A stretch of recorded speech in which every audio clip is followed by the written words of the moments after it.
Why would you say are we so attached as women to be good? It scares the hell out of me that someone could think about me that I'm a bad person. This is it's my deepest fear. I fear that more than I fear death. Again and again and again and again in my life, I get to that point. The feeling that I always have is there's no way out. This is the person I can't get away from. This is my sibling. You can't get away. You're trapped. This is my mother. You're trapped. You can't get away from this. This is my husband. I can't get away from this. I hate the way this relationship is going. I hate the way I feel. I hate the dishonesty that I'm living in. I hate saying yes when I mean no. I don't want to do this. But I also don't want to tell the truth because I'm so afraid that you're going to look at me and think that I'm bad. And all she has to do to get free is take off the blindfold, take off the handcuffs, and walk away. And what the walking away always looks like for me is I have to use my voice and I have to say the truth. That's the fire. And I fucking don't want to. I will always prioritize my own mental health and well-being above anything and anybody else in this world. So that's my priority, because if I don't take care of me, nobody will take care of me. I've never felt more free than I am now, but I also know that I'm just getting started.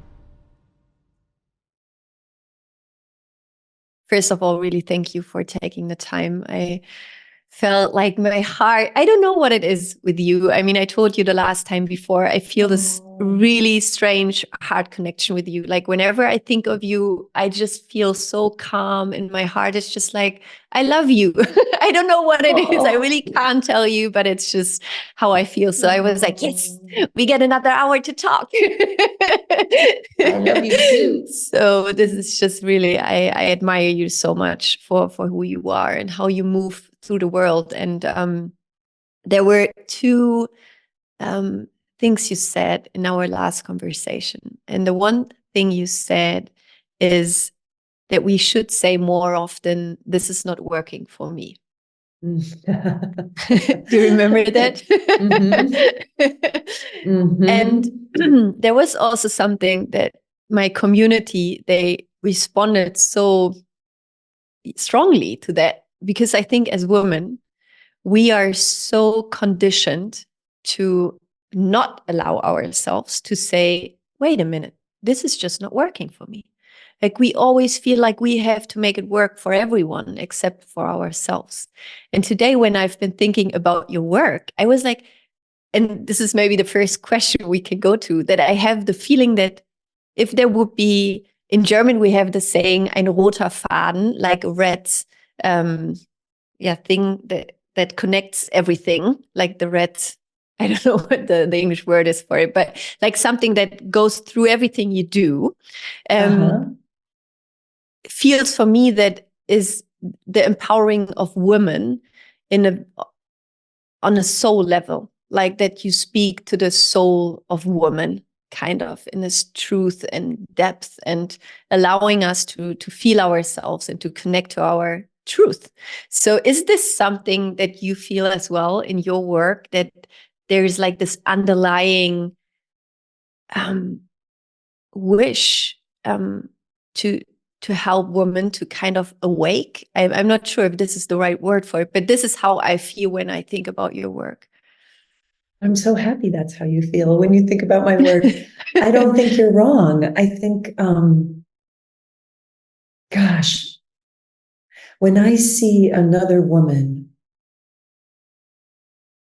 enslaved and compressed and controlled by old ideas about what we are here to do with our lives, I feel like I'm a dog watching another dog get beaten.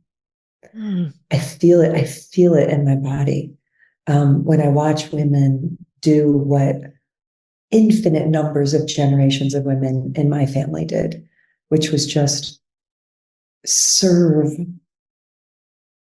but not with a warm heart, not with an open heart, not with a soft heart, not with gratitude, but to serve with pain and resentment and martyrdom and exhaustion and disappointment, and to surrender themselves over to family systems and cultural laws that see them as nothing but tools to uplift, serve, protect others.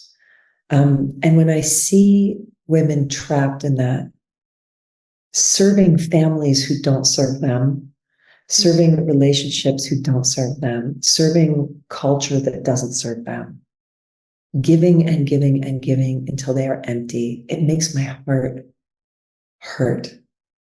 It makes my heart hurt so much. And I think that, I will always end up speaking on a spiritual level, and I know I can with you, but I've been promised freedom. Like God has promised me freedom in this lifetime, but I have to go get it. I have to go get it. And what I've been told is, by my guides, by my spirit, what I've been told is like, freedom is here for you. You can have it, but you have to put everything else on the fire and walk away. Everything else has to go on the fire. Everything that you were taught, everything that was modeled to you as what makes a person good, that has to go on the fire. All your existing ideas about what God is, what spirituality is, has to go on the fire. Family loyalty has to go on the fire. Cultural obedience has to go on the fire. Actually, it's really funny because lately I've been told like your need to be attractive has to go on the fire, right? Like your desire to present a certain way and to look a certain way, like caring about how many lines I have in my face, or, obviously you can see I've shaved my head, like presenting to be pretty, it has to go on the fire. It's time. Like one thing after another, marriage has to go on the fire.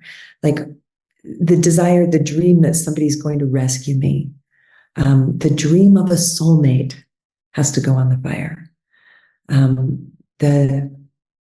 The dream of being approved of, learning how to make other people approve of me has to go on the fire. And I often hear God say, and don't reach back in to the fire and take it back out, right? Put it on the fire and walk toward me, and freedom is yours. And I've never felt more free than I am now. But I also know that I'm just getting started, because there are still some things that I'm holding behind my back that I don't want to put on the fire yet. Like gosh, I mean, okay, I'll give you one. My judgments, my judgments and opinions, my fucking opinions. I cherish them so much. They are so precious to me, right? Like, and I'm saying to God, like, I'll give you marriage. I'll give you the patriarchy. I'll give you, I get to keep my fucking opinions. My beautiful, beautiful fucking opinions. And God's like, well, you can keep them as long as you want to keep suffering. Like you want to keep suffering, keep them. Like they're yours.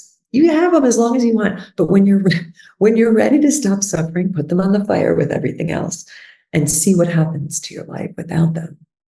And so that's the thing I feel like is the next piece for me is, I watch my nervous system just go up and down and activated and clenched as I witness things in the world and I create opinions about those things.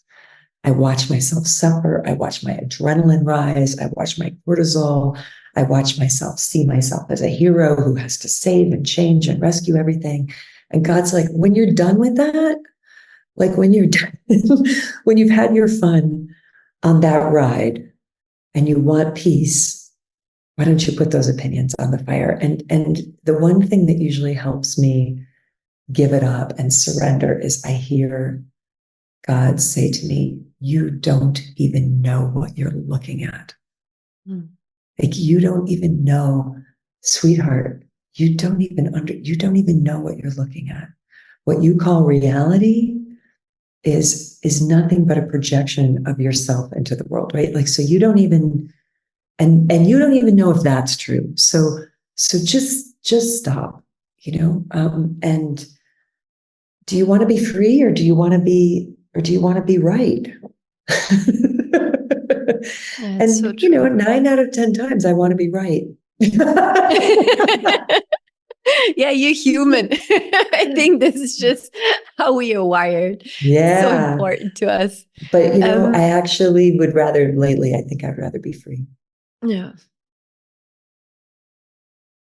2 questions about that. So the first question is, why would you say are we so attached as women? I think it's more women than men, I would say, to be good. I think it's so, and I can really feel that. It scares the hell out of me that someone could think about me that I'm a bad person. This is it's my deepest fear. It's my why deepest is fear. that? I mean, this is so, and it's like you said, I can go like on the meta level, and I can see me like feeling the fear of someone thinking I could be a bad person, and I still cannot detach from the fear. So, I mean, is this like the thousands of years of us women being taught to like that we always got burned like on the fire, like us when we weren't good? Or what is it? Like, it's so strange, isn't it? Our attachment to be good. Doesn't it feel like you'll die if you're not good? Doesn't it feel like that in your body? It feels like that to me. So that's why it's my deepest fear. It's I really have realized that I only have 3 fears. If you really, distill them down to the very bottom, I only have 3 fears, and they come up again and again and again in different forms. They take different costumes, but it's always the same 3. If I'm feeling fear, I can be like, which one is this? The first one is that I'll be abandoned. I don't have that one very much anymore. Partially it's because I've been single and celibate for the last 5 years, and wow, and the depth of peace, and that's just, it doesn't come up that much anymore. I also really understand that I really can't be abandoned. I can only abandon myself. No, people can come and go, but I haven't been abandoning myself for a long time. So that fear is not as active, but it's still there. It's still it's still there. The second one is that I'm going to be trapped with somebody or multiple people who are crazy and dangerous. That I'm going to be trapped with people who are dangerous and crazy. That's a big one for me. And that goes back to childhood. Like, wow, I'm like trapped in this room with somebody who's like crazy and volatile. And I have to figure out how to calm them down, how to make them not hurt me. I need to figure out how to manage them, right? So like whenever I'm in a situation where somebody is acting what I would call crazy, or dangerous or competitive or jealous, I'm like, I get activated because I'm like, oh my God, I'm going to be trapped with this person. And that's one that I have to work on by reminding myself that I'm an adult, that I have a driver's license, I have a bank account, I have a car. I'm never trapped. I can leave any situation at any moment. I can hang up on any phone call at any moment. I can get up from any table at any moment and walk out. I can leave the country at any moment. Like, if my country is feeling crazy and my country is feeling crazy, I can leave. I can go. I can go to a different room. I can go to a different part of the world. I can go. I have agency, right? And that's something that many of my ancestors did not have. And the third fear is that I am essentially bad, that I am essentially bad and wrong, and that I am not a good person. And that fear is the strongest one. I fear that more than I fear death. I fear that I'm not good, or that somebody will think that I'm not good, or that I've done something wrong. I honestly fear it more than death. And so I think, to answer your question, why is it there? Why is it so deep? I think because I don't know, probably true with my ancestors and thousands of generations of women. I believed as a child that if I was not good in the description of good that my parents had, especially my mother, that I would be thrown away, that I would be eliminated. I think I don't think I could have put words on it as a child, but I think I believed that I would be killed, that I would die, that's how important it was. That if I disappointed her in any way, or did anything that reflected poorly on the family, that I would be cast out and killed. And I think about how in a lot of cultures they have that thing called honor killings, where your brothers and your uncles will literally kill you as a girl if you do anything that brings dishonor to the family. This idea of like honoring the law of the family is more important than anything in the entire world is so strong. And I'm still getting away from that. I'm still taking myself out of that system. And it isn't easy. It's really, really powerful. It's really, really strong. But the message that I now get from my God is that doing what you needed to do to keep the family happy and pleased with you was not actually safe for you when you were a child, and it's not safe for you now. It was not safe then, and it isn't safe now. That's not where your safety is going to come, because it's actually an impossible task. I can't keep them happy. They're not happy. So I can't make them happy because they intrinsically, first of all, they aren't already. So there's nothing that I can do to make them happy. And the things that I tried to do, especially in my 20s and 30s, to be good and to make them happy, almost killed me. Like those were the things that actually killed me. The things that I thought I had to do to not be killed were the things that actually came the very closest to killing me. So yeah, it's radical. There's a radical awakening happening right now. And I'm feeling tingles on my head. So I know that this is like, I'm tapping into something. None of the old rules are going to work anymore. Nothing that we thought was going to keep us safe is going to keep us safe. Culture's not going to keep us safe. Institutions are not going to keep us safe. Men are not going to keep us safe. Government, democracy is not going to keep us safe. Laws are not going to keep us safe. There's nothing except ourselves. Thank you. I think what you just said is so important in regards of that as children, we try to cope with the dysfunctional system by engaging in a dysfunctional way. Like you can only live in a dysfunctional system if you become dysfunctional yourself. Because if you would be functional, you get kicked out of a dysfunctional system, right? So I find this really interesting whenever people, for example, in families where someone is drinking or sexually abusing another person, and everyone knows in the family and no one speaks up. Everyone is holding up the dysfunctional system. And one person speaks up and says, this person is drinking or is an alcoholic or this person is violent. then this person gets out to be called the crazy person who is saying the truth, because everything else is so dysfunctional that it cannot hold something that is actually speaking the truth. So I think it's so true what you say, that what you did as a child, and I can so much relate to your experience, is, of course, it's not keeping you safe, because it's actually just the opposite of the dysfunctional in the dysfunctional kind of.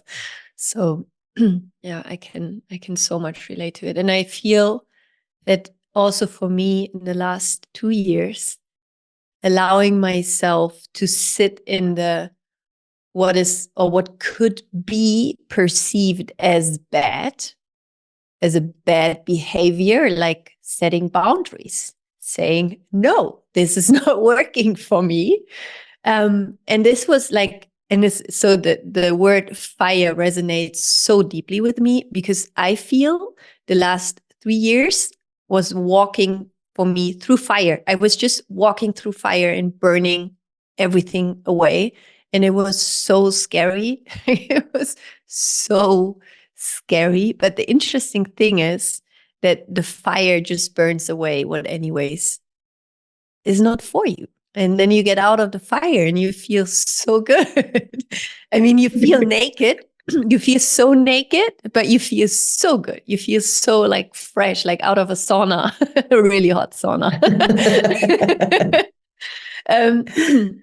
When you were talking about putting into the fire, because I just hear the people listening right now, and I feel like people are, oh, I have something to throw into the fire, and it sounds really good, but how do we actually do it? Like, is it a conscious process of becoming aware of something that is standing between you and your freedom, and you consciously like give it into this fire of transformation? Or how is your process of your path to freedom, let's call it like that?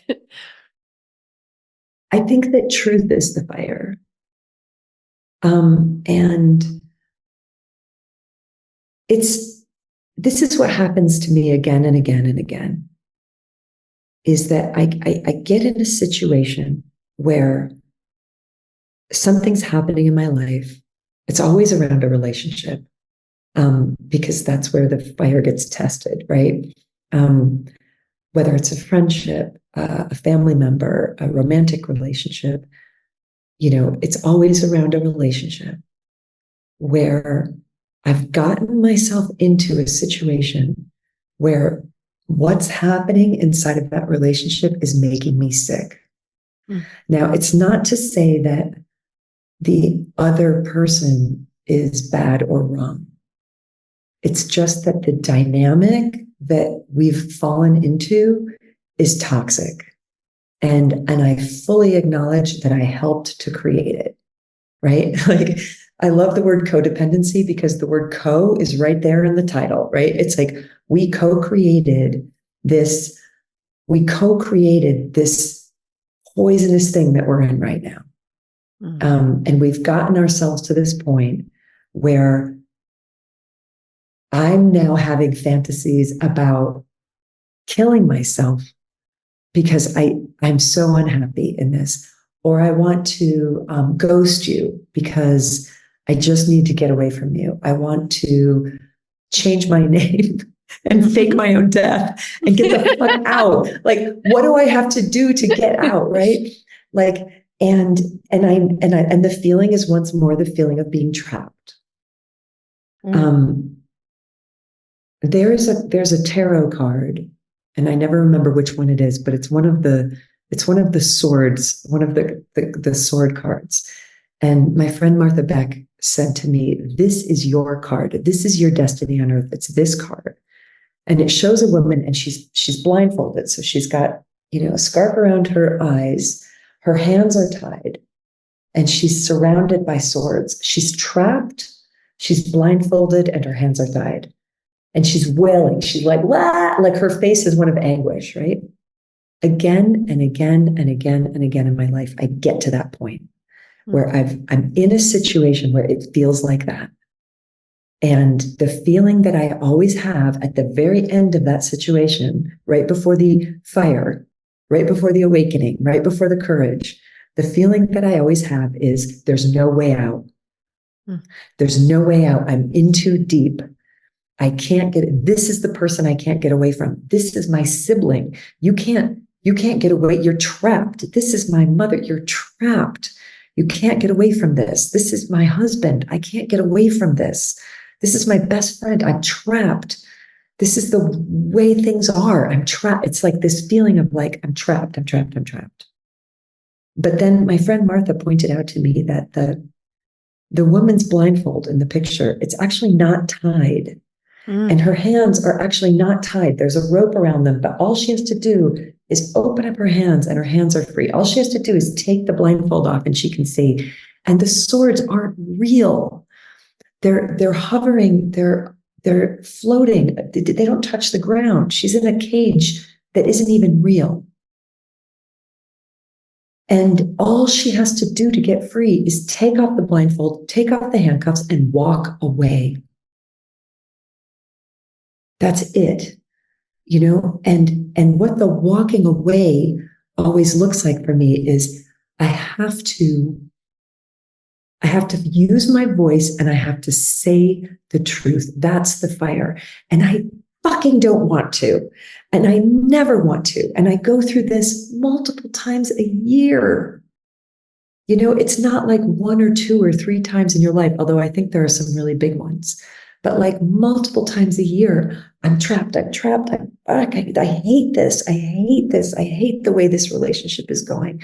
I hate the way I feel. I hate the dishonesty that I'm living in. I hate saying yes when I mean no. I don't want to do this. But I also don't want to tell the truth because I'm so afraid that you're going to look at me and think that I'm bad, that I'm a bad person, that I'm not good enough. I'm not kind enough. I'm not patient enough. I'm not generous enough. And the thing that I find myself saying now to people is,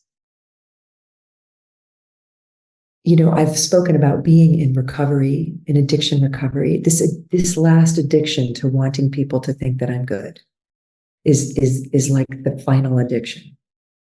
And I'm in recovery in a 12-step program for codependency. And I tell people that I'm in that. I tell people that, you know, and I just say, listen, I'm in a 12-step recovery program for a lifetime of codependency. I cannot do this thing that we keep doing and call myself emotionally sober. I can't. It's not in accordance with my sobriety. Like, I can't. There's like certain ways that I have to live in order to stay sober, and doing this isn't sober for me. And one of the things that I have to say to people is, I'll give you an example. A family member said to me recently, and this was like, this is the fire. A family member said to me recently, I need to know that you're going to be here for me. You know, I need to know when you step away like you did in the last 2 years, it really hurt me. And I need to know going forward, I need a promise from you. I need you to tell me that you're always going to be here for me and that I can count on you. And we were sitting in a restaurant and I said, okay, I need a moment because I'm having a physical reaction to this. My hands are starting to shake. I'm starting to feel like I'm going to cry. I'm starting to feel tense. So I said, I never make good decisions when I'm activated like this. So I'm really activated. You're not doing anything wrong. You're asking for what you want, but I'm having a reaction. So can you give me a moment to find my center again so that I can answer your question from the highest place within me and not from a place of fear? And it's funny, my eye right now is I'm having a physical reaction even to the memory, right? Somebody in my family is saying to me, I need to know that you will always be here for me. This is level 10, like, this is how I prove I'm a good person to you. I prove I'm a good person to you by saying, I will always be here for you. But I also know that that person is mentally ill. I also know that that person is, and I know that what that means. I know what it means for that person, for me to always be there for them. It means I have to pick up the phone every time they're having a mental breakdown and take care of them. That's what they're asking me to do. And I am not there for that for anybody. It doesn't matter how much I love them. I'm not there for that for anybody because I'm not qualified for that. I'm not a mental health professional. Like, I am not the person you should be calling. I can't help you. And all I'm going to do as a codependent is take all of your feelings into my body, become obsessed with trying to save you, and abandon myself. And so I got really quiet and I said to her, I actually need to pray before I answer your question because I need to hear God's answer.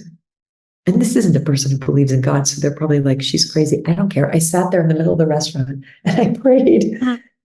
And I just said, God, please tell me what to say. And I said, I will never make a promise to you that I can't keep. That's out of my integrity. I can't make a promise to you right now to give you the answer you want in order to make you happy, knowing that I can't keep that promise. So the only thing I can promise you is that I will always prioritize my own mental health and well-being above anything and anybody else in this world. So that's my priority, because if I don't take care of me, nobody will take care of me. So that's where it starts. I come first. I come first.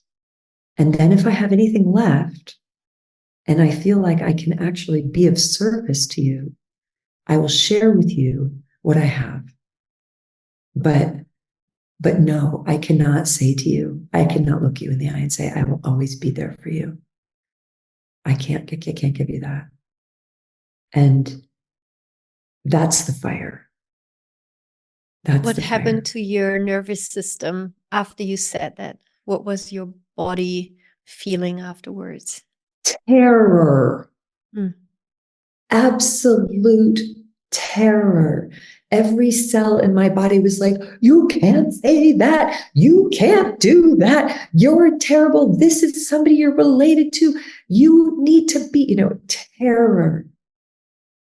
And I watched the terror and afterwards, and it was interesting because she said, oh, right. Because you were always the person that everybody in the family goes to feel better. And I was like, yeah.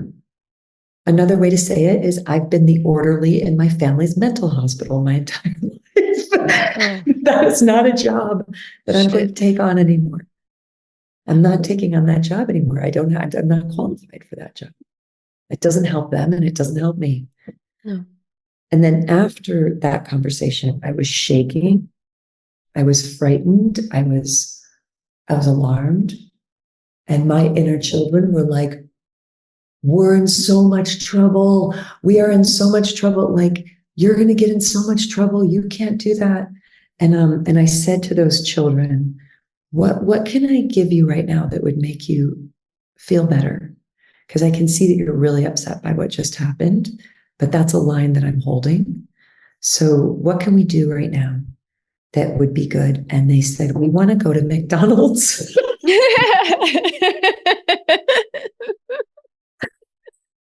We want a strawberry milkshake and a Big Mac and French fries. And I was like, done and done, kids. Let's go to McDonald's, right? You just watched your mom do something really scary. You just watched your mom, me, do something that no woman in our family has ever done, which is to say, I am the first priority of my life. And I will not make any promises to you that jeopardize my well-being. And if I lose that relationship as a result of saying that, this is what I said to the kids, my kids inside. I said, if we lose that relationship because we told the truth and we hear silence for the rest of our lives from that person, then we will use that silence as a meditation space because we love silence. What's our favorite thing? Our favorite thing is silence. It's our favorite thing. We love being in meditation, silent and alone and undisturbed. So why are we so afraid that somebody's going to go silent on us? If they go silent on us, they're giving us the gift of silence. And we'll take that silence and we'll just live in that silence and that peace. And if they come back, then they come back. And if we need to, lots of times now I've also realized sometimes you need to set a boundary multiple times, right? This person has chosen to stay in my life.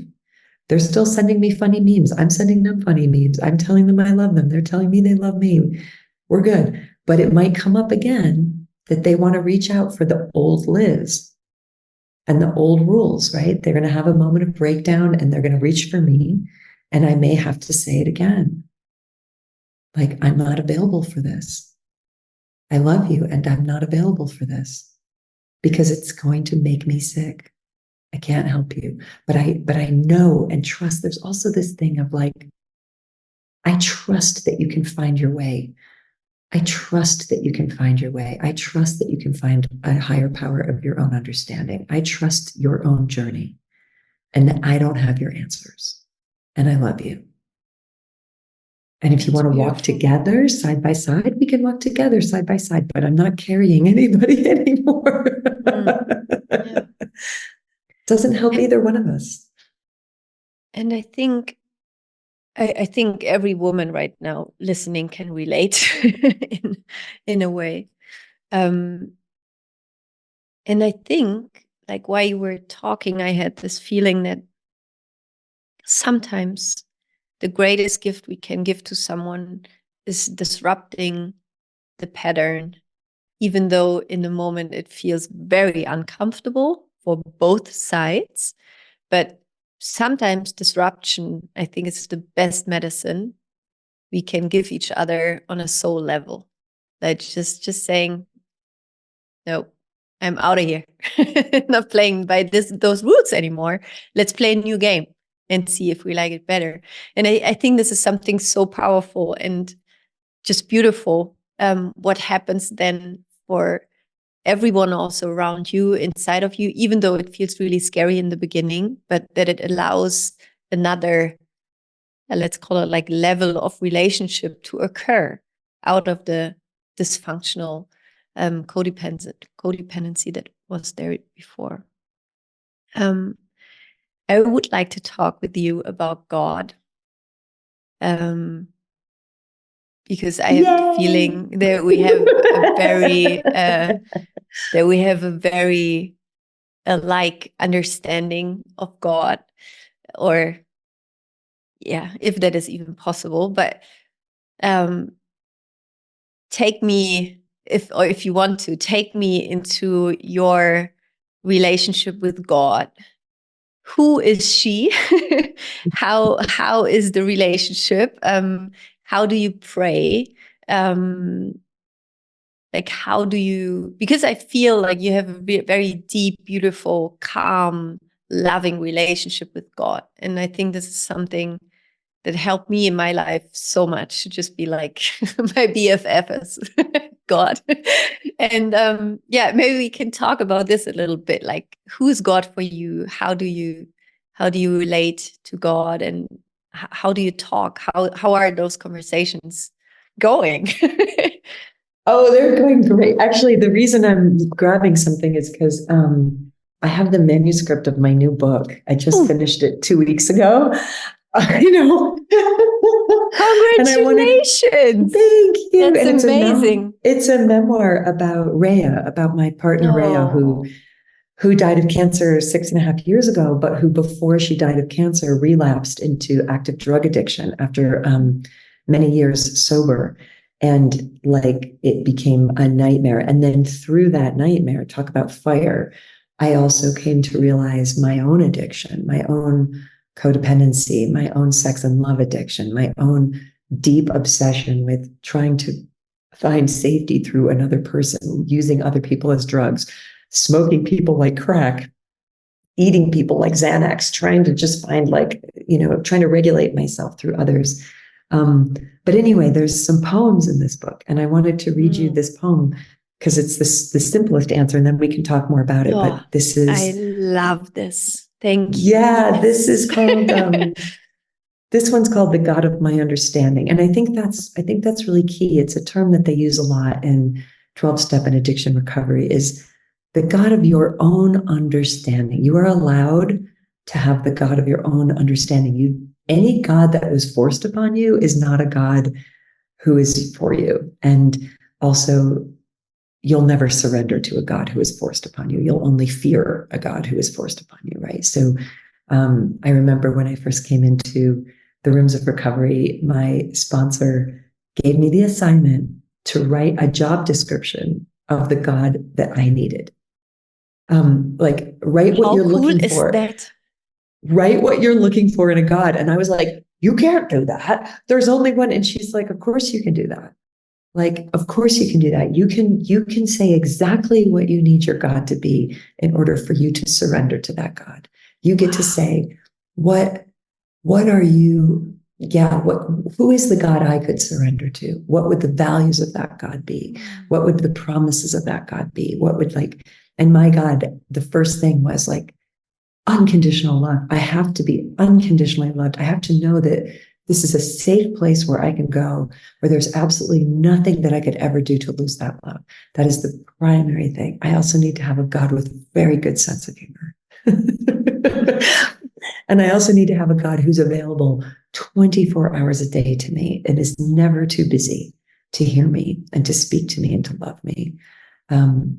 And I need to have a God with a sense of adventure. I need to have a God who's like, we're collaborators in creativity, and we're collaborators in adventure. I got to design my God, right? And then I got to have that God, and then I got to love that God, and that God loves me. So this poem is called The God of My Understanding. The God of my understanding, not a king, not a judge, not a father, not a mother either, although that comes somewhat closer. Not the word, but not against words. Not a list of commandments, but an expression of extraordinary tenderness. Not a series of laws, but an offering of guidance. Not the silence, but the silence beyond the silence. Not the breath, but breath adjacent. Not a fact, but a knowing. Fond, humorous, intimate, fluid, impervious to logic, drawn toward my stillness, contagious in its affection, spacious beyond imagining, unprovable but unmistakable, always pleased to be discovered by me, wanting only for that which will free us all, wanting only to be here. That's enough for now. I've said too much already. That is beautiful. Thank you so much for sharing. It's beautiful. Thank you I for really like listening. that. When you talk to God, to your God, and I really that resonates so deeply with me, to choose your God. Like, who do you need? Who do you want to surrender to? How are your conversations? Like, how do you connect? Is it a dialogue? Is it a monologue? Is it like a humorous bar conversation? Yes, yes, and yes. It's whatever's needed.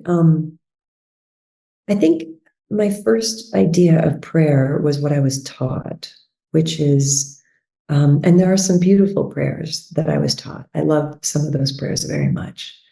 I love the Lord's Prayer. I think it's beautiful. But what I was taught was that prayer was kind of a recitation, where I say these words and then maybe God will hold me in favor.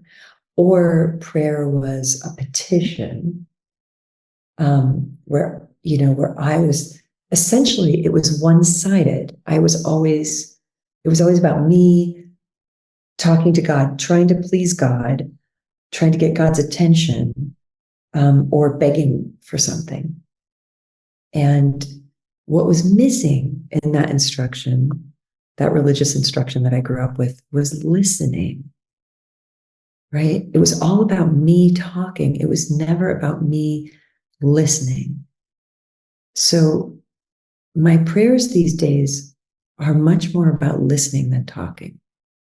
I'm not really very interested anymore in what I want. I don't pray for like my wants because I have a long history of wanting things that are not good for me. So I don't trust my wants. I have no reason to trust my wants and my desires. So it's because, and here's the other thing, many times in life, I've gotten what I wanted, right? I prayed for what I wanted. I got exactly what I wanted, and it almost killed me. So I'm out of that business now. I'm like out of the business of like, God, please give me these things. The only thing I ask for is clarity. Like, please give me clarity. Please let me hear you. Like in that moment that I described about being with my family member and them saying to me, like, promise me that you'll always be there for me, and asking God, please show me what to say right now. Like, give me direction, give me clarity. A prayer that I have a lot is I say, please fill my mind with the brilliance of your mind. Like, please fill my mind with the brilliance of your mind. My mind is too small and too frightened. But then the main thing is I do this thing that's called two-way prayer that I was taught by my sponsor when I came into addiction recovery. And it's very simple. And I'm actually teaching it essentially on this Substack that I have now, this newsletter called Letters from Love. But you get a notebook. I could show you. I have it right here. I have all these props today to show you. It's amazing. It's so good. I brought all my toys. So I have these notebooks. I have thousands of them. As a German, you might recognize the Lectern brand. Yeah. And I open up a page, and this is today's, and I write one question, and it's always the same question: Dear God, what would you have me know today? And then I listen for the answer, and I write the answer. I write what I hear. And I hear a God who's telling me what I need for the day. And the way that you begin this practice is that you begin by imagining. It's an act of imagination. You don't have to believe in God, and you don't have to know what God is. You just ask the question, what would you have me know today? And if you don't like the word God, you can use the word love. Dear love, what would you have me know today? What do you want me to know today? And then you write to yourself, what would the wisest, calmest, most loving voice in the world want you to know today? So at first, it's like an act of imagination where you're actually writing the letter because you're imagining it. Like, if I did have a God who was unconditionally loving, who approves of me completely, who wants me to be happy and free, what would they want me to know today? What would their guidance be today? And then you write that down. Over time, because I've done this for years, I don't think of it anymore as an act of imagination. I believe that it is actually God speaking to me, but it doesn't really matter. I mean, if it's only my imagination, then it's like the best of my imagination. And I would like to hear what the best of my imagination has to offer rather than my lowest vibration of fear.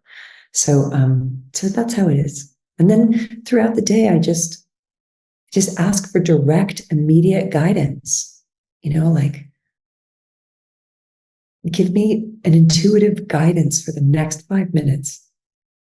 Or if I'm in a difficult conversation with somebody, and it's very activating, I'll call God in and say, like, show me how you want me to be right now.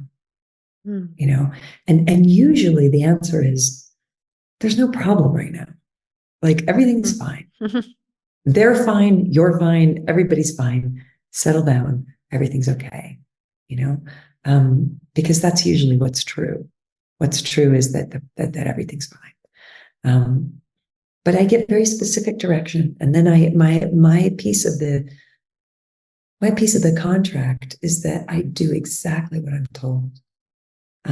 Like if I'm told to do something, I do it. And that, I think, strengthens the connection. Even if it's painful, even if it's difficult, it's like, oh, I don't want to do this, but I'll do it because I believe that you have my best interests at heart. And I believe that what is best for me will also be best for everyone.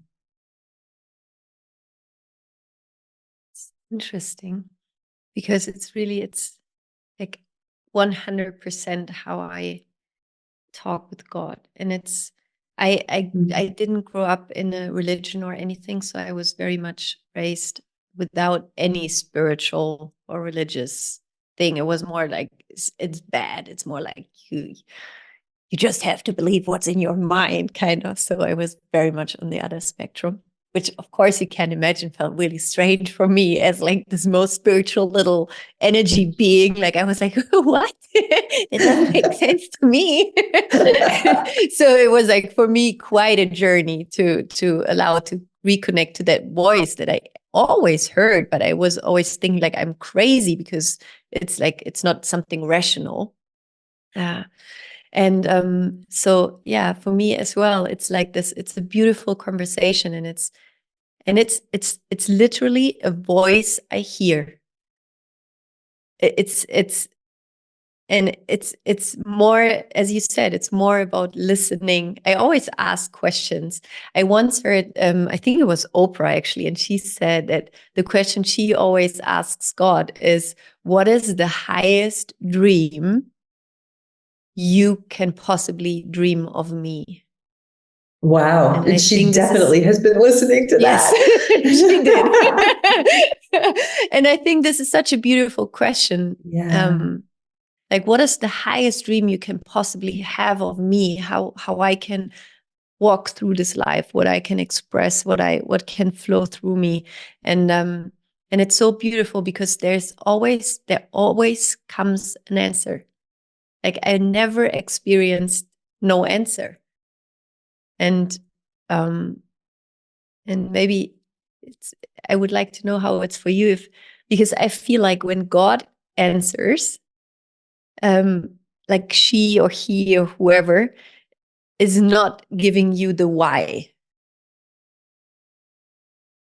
Like this is how I know it's God. Like she's just like, do this, go left, listen to this podcast. I don't know, like call this person. And I go like, yeah, but why? And there won't come an answer ever Never. to a why. You will never, ever, ever get the answer to why. And this is so interesting, right? So God is never, she will never explain to you why you should do something. She just goes none like, of your business. Yeah, isn't that interesting? I hear God say all the time to me, it's none of your business. Your business. You know, why? Just do it. Yeah. Just do it. It's so I'm so excited by that, because I was going to say, like, you ask questions and you always get answers. And I was going to say, yeah, but the one thing I never get an answer to is why.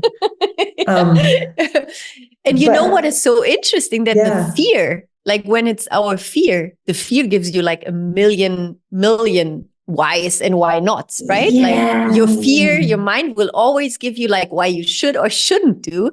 And so this is for me like the best way how I can always know, well, this is definitely not God who is right now in the driver's seat and giving me like a million good arguments.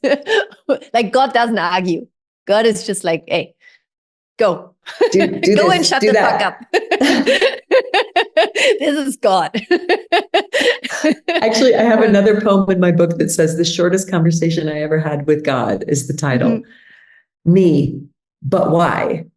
God, because is. Because is. Why is not a spiritual question, and it will never bring a spiritual answer. It will only leave you trapped in fear and the need to know, the need to control, which is also fear. But what I've discovered is that you can replace the why questions with who, what, where, when, and how. All of those questions, you'll get an answer. Not always when. Oh, except it depends on the phrasing of the question, but like, what? What do you want me to know, God? I will always get an answer to that question. How? How do you want me to move through this situation? Mm. How do you want me to show up in this conversation? How do you want me to respond to this email? Always get a how. Who? Who do you want me to be? Who do you want me to be in this situation? Who do you want me to show up as? Who do you want me to show up for? Who do you want me to serve? Who do you want me to call? Who do you want me to ask for help? Who do you want me to not respond? The who's, that'll work. When time is such a human thing, when is sort of like, if I ask questions like, when is this going to end?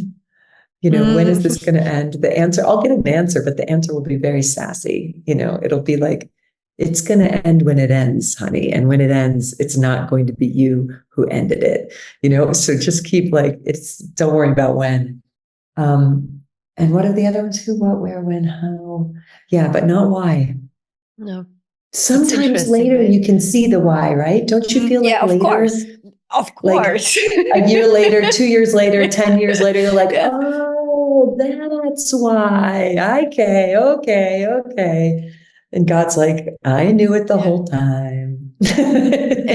and we probably, if God would have given it to us, we wouldn't believed it in the moment. Yeah. It would have been presented to us. Yeah. Yeah. That's really interesting.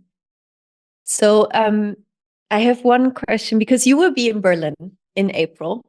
18th. So will you. We are so excited here. It's so like, we have, I am in South Africa. I'm part of a project. It's called Earth Child Project. And they do meditation and yoga for children in the townships. And they have this thing when they celebrate someone, they always go like, sparkles. So they send like sparkles. And I feel like, sparkles to you to coming to Berlin.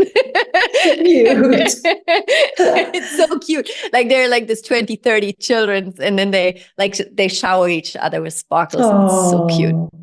I really like that, like sparkles. Yeah, so we're going to see each other on the 18th of April here in Berlin, and it will be a night about creativity.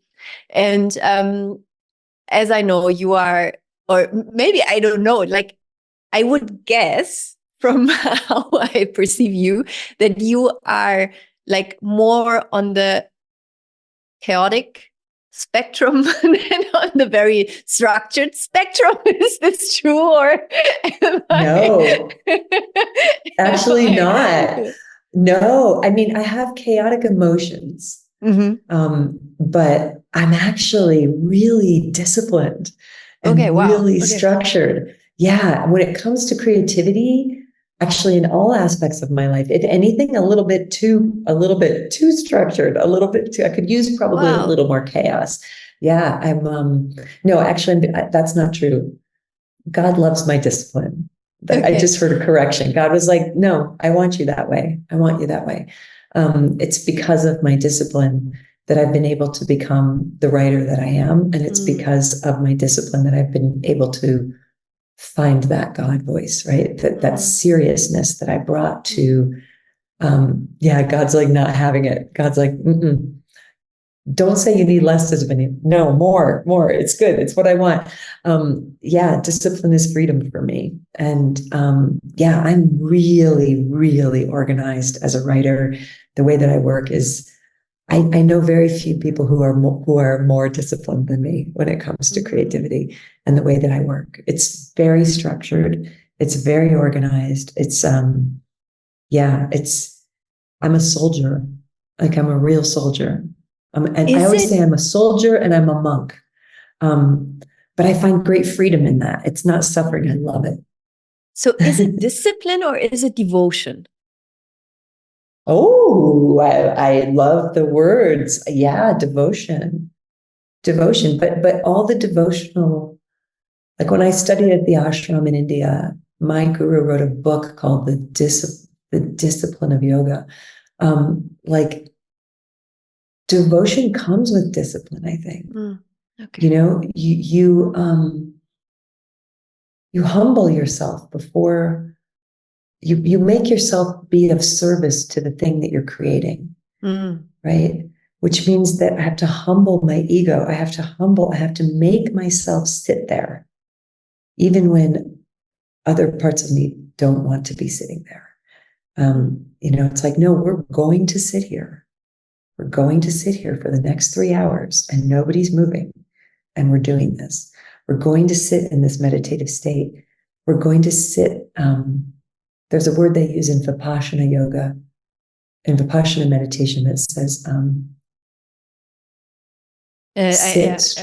sit strong determination. Is that it? Yeah.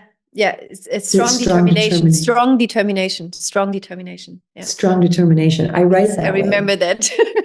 I did Vipassana 10 years ago in South Africa. It was so intense. Yeah, man, like you got to sit strong determination. It's intense. It's like we're not moving, and I don't, unless for me that's my path. I think, and I always want to make it really clear, like it's not everybody's path, but my path has been one of great discipline, and that's the gift that I am so grateful to my mother for having given me. There were, I think our parents, they can only give you what they have. Like I can't give anybody something that I don't have, right? Like they can only give you what they have. So that's why I don't feel, I've processed a lot and I don't feel a lot of resentment. It's rare anymore that I feel resentment toward my parents. It's like, oh yeah, you can't be angry at somebody for not giving you something that they don't have. It's like asking somebody for money who has no money and they're like, I have no money. And you're like, you should have money and give it to me. There were certain things that my parents didn't have. They didn't have inner peace. They didn't have serenity. They didn't have a God consciousness. They didn't have the capacity for unconditional love. They didn't know how to forgive. They didn't have those things. But there were some things they had, and it's not an accident who your parents are. I don't think that it's an accident. I got exactly the perfect parents that I needed for the journey that I was on. My mother gave me everything she had, and one of the things she had was discipline. And I didn't have that. I was not born that way. If I had had a parent who was more loose, I would have just been a very loose kid, but she was tight. She ran a tight program in that house. And it was like, these are your jobs. These are your responsibilities. These are your chores. This has to be finished. So it made me extremely anxious, but it also made me, I learned how to start and finish something, even if I didn't want to do it. And so I took that discipline and I applied it to the thing I love the most, which is my creativity. The two things I love the most, my creativity and my spiritual path. And I'm so grateful to my mother for that gift. Because it's not fun. Writing this book, it's not fucking fun. It's like parts of it are fun, but like, especially this book that's about addiction and shame and death of the person you love, like cancer. This is not fun. But every single day when I would, open up my notebook and ask God, like, what would you have me do today? God was like, sit and write for 2 hours. I know you're not enjoying it, and that's okay. I see that you are in discomfort, and that's okay. I see that you have lost faith in this project and you don't want to do it. And there's a million things you would rather do. That's okay. You can be uncomfortable. Sit. It's what I want you to do. I know you want me to tell you that you don't have to do it, but you do have to do it. So sit, strong determination, and continue, because I want this thing finished through you. And that's how it gets done. And it's like that with every book. Some are easier than others, but there are multiple stages in each book where I reach a place where I'm like, I don't believe in this. I don't like this. I don't believe in myself. I'm bored. I'm tired. I'm lonely. I want to go outside. Why is this my job? Can't this be somebody else's job? And God's like, no, sweetheart, this is your job. This is your job. Get back to work. And then you can have McDonald's.